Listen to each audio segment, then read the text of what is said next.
काटना घर घर बैठाओ कि ना बैठा जाए तो पापा कहीं रह जाला जब का कहन तो कहीं तो बारान लेके बैठा ना ले रहा जब कहन जमीन मालिक वह ना मिल ना करत है का करे कैसे जाए। अच्छा वो तो धान बैठा मना करते देखत है भैया हमारे शरीर देवाराम के वो धान बैठा मना कर दिन ते धान न बैठाए का करे तो तुम बोला यहाँ रे यहाँ तो यहाँ बताई यहाँ बैठ नहीं बताई बैठ तोर पापा धान बैठा मना की हां का कहे यहाँ की धान ना रखो तब के का खा जाबा कि मखिया से और का बाटी तब 2000 लेके वो बेचारा बूढ़ पुरनिया मना 1000 ले कई के तब हम पता दे है खायो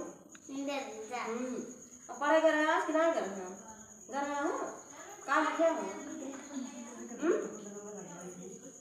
तू ऐसी बतियाते हम तुमसे बतियाते तू हो ऐसे देखा देखा थे